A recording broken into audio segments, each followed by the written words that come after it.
Welcome to Monte's Mission Minute. I'm Dr. Monte Perez, President of Los Angeles Mission College. Today I'm going to put on my professorial hat, if you will. I wanted to talk about planning and decision-making and resource allocation here at Los Angeles Mission College. As you know, March 11th to the 14th, we're having a team come to visit us from the Accrediting Commission. This team will review all of our planning processes, decision-making, and so I want to be able that everybody, faculty, staff, students, and community are aware of how we make decisions, how we allocate resources, and how we, in fact, evaluate that. So given that, I have three charts that I would like to share with you today. The first one is called Integrated Planning at Mission College, and it's really three major steps. First, we have what we call the program review. It's an annual planning cycle that begins with program review, and it's done for all the units, departments in the college. There are three divisions of the college. First, academic affairs. Second, administrative services, and third, student services. So everybody within those divisions does a unit assessment. They make a resource request for the next year. Then they do a budget proposal. It's adopted by them and sent and coordinated with their program activities. And then finally they submit a program review. All this is done online. And it goes to a central depository in information technology and printed out. So everyone has an annual program review with recommendations as to what their needs are. That then feeds into the second phase, which is the strategic planning phase. And what happens with strategic planning is strategic planning goes through a process, but it makes sure it integrates itself with the educational master plan, with the enrollment master plan of how we plan for enrollments, with our technology master plan in terms of future purchases and maintenance of all of our technology, with a facilities master plan, which is our build-out master plan with the bond program, and with student services master plan, how we support students in the future. These usually are 5-year, but they're updated every year. This feeds into the program review, which includes student learning outcomes, service area outcomes for student services, and other planning documents like area administrative unit outcomes, or what we call AUOs. All of this information then is developed, is sent and put together for developing goals and priorities for the college in the next fiscal year. And then once we develop those goals, we implement that in that fiscal year. So we're right now in fiscal year 12-13. We're going to be in the process of developing goals for fiscal year 13-14, which is July 1 of 2013 to June 30 of 2014. So we will then have the implementation of these goals, and then annually around August, the College Council, and I'll talk about them in a minute, which represents all of the faculty and staff and students on our campus, they do an annual strategic retreat. And in that retreat, they look at the status of what occurred and whether or not they need to change, update, or add new strategic goals. This is also the place where they evaluate, which is the third major component. They evaluate our planning, our decision-making, and our allocation for the entire year. So we do an assessment of the process at this retreat. They then feed in that new strategic plan back through the process, and we do this again for the next coming year. It is fortunate that our 5-year strategic plan will end in 2013, and it's fortunate because the district has just completed their 5-year plan to 2016. So we're going to have to align ourselves with the district, which generally is not a problem because the district plan has to do with student success, access, community engagement, and financial planning. Okay, so let me take you to the next chart, which talks about our planning structure. So I've given you the overview of all the integrated planning, but we have a structure, and if we can lift this up a little bit higher, we then can see it. But this is the Shared Governance Committee structure.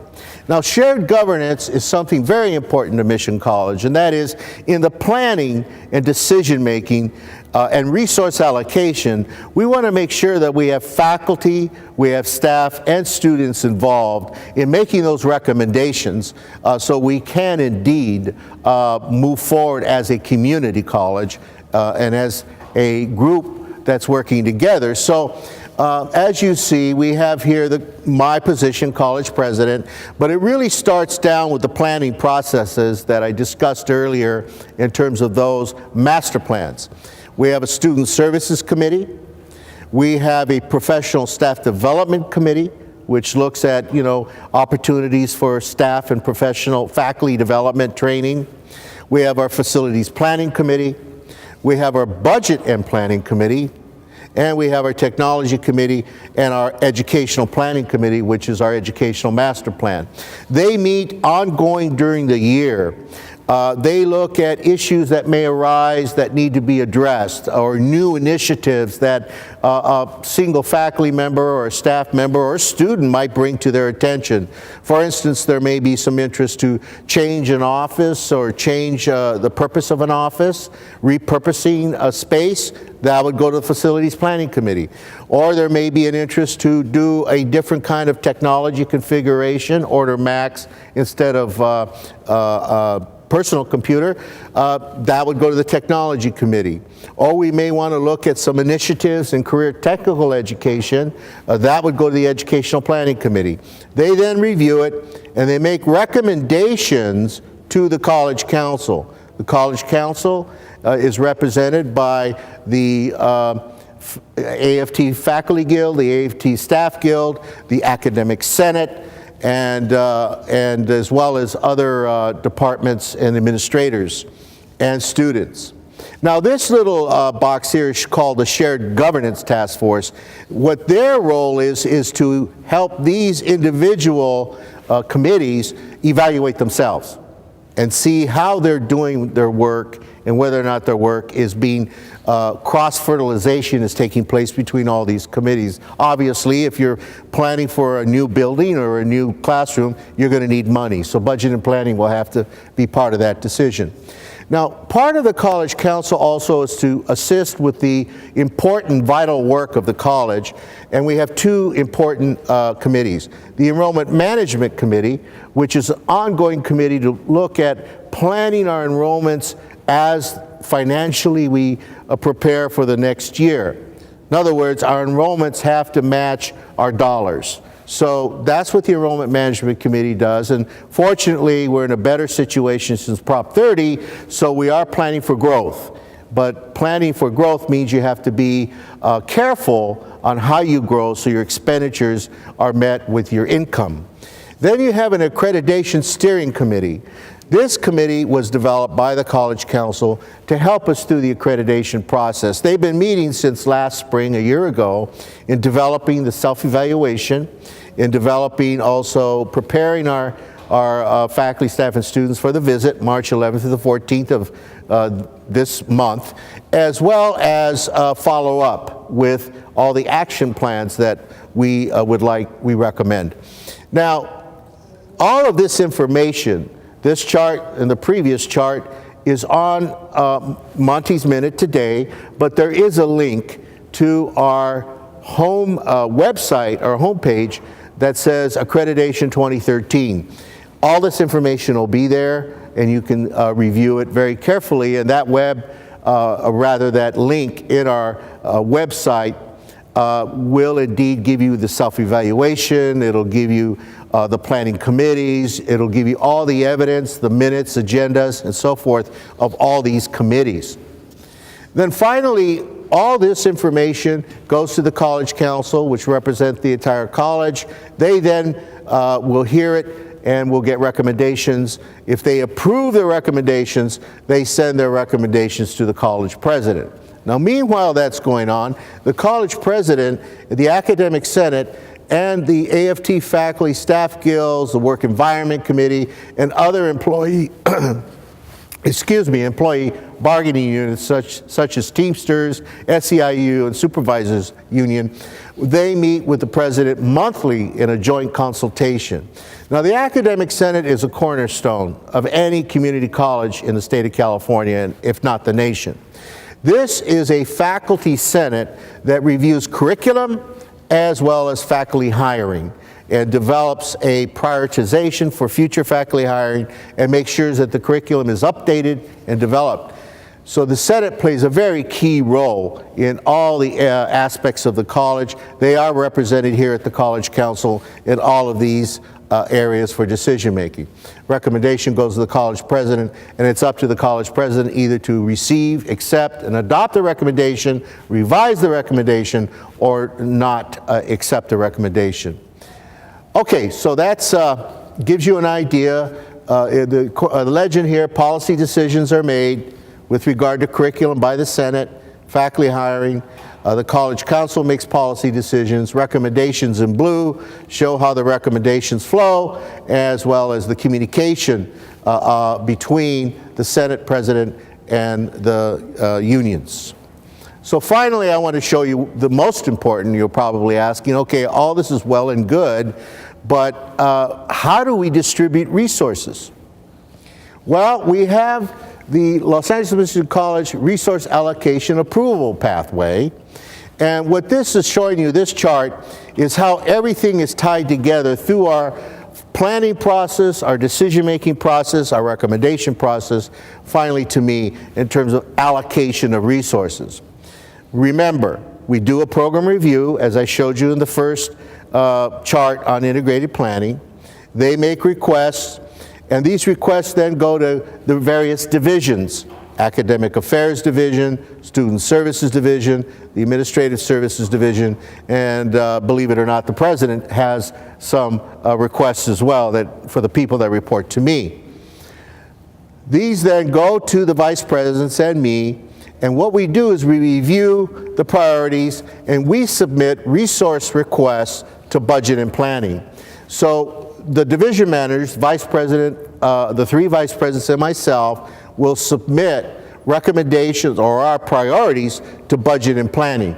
Budget and planning's role is to determine, if it's over base, meaning you're asking for more money or more technology or more staff or more supplies, and it's over your previous year's allocation, they then will review it based on their criteria, which includes such things as sustainability.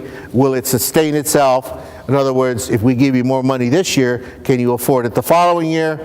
And stability. Is this something that if you fund, it will lead to some stable development of the college and meet the priorities of the college and goals?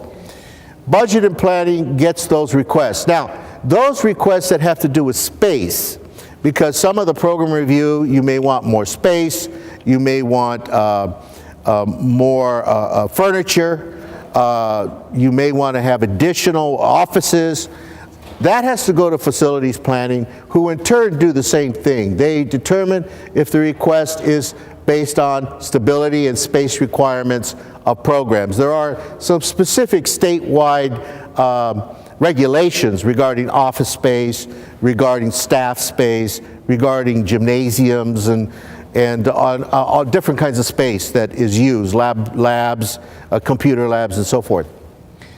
They then review those requests that come from program review through the vice presidents and president. They then make a recommendation to the College Council. Again, the College Council is the hub that then receives all of the resource requests, and they then will approve or not approve and recommend resource allocation to the president.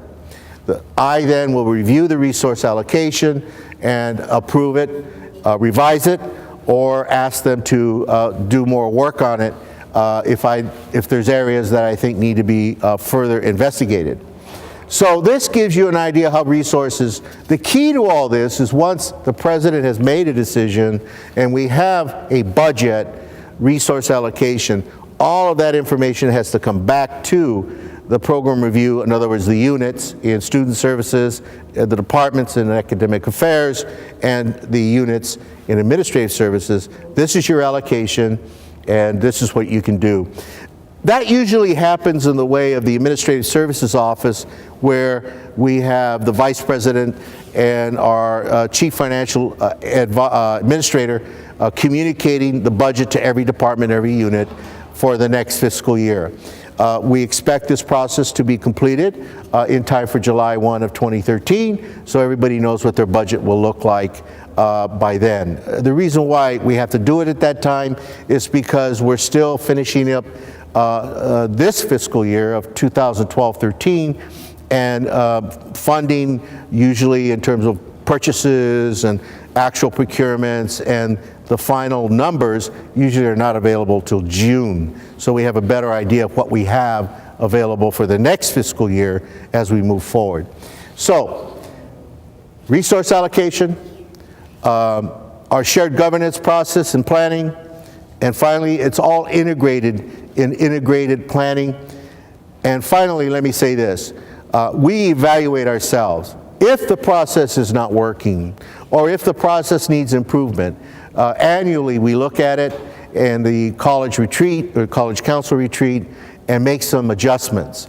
And we also invite all of you, faculty, staff, students, to make recommendations to us if you believe there are some things that need to be improved.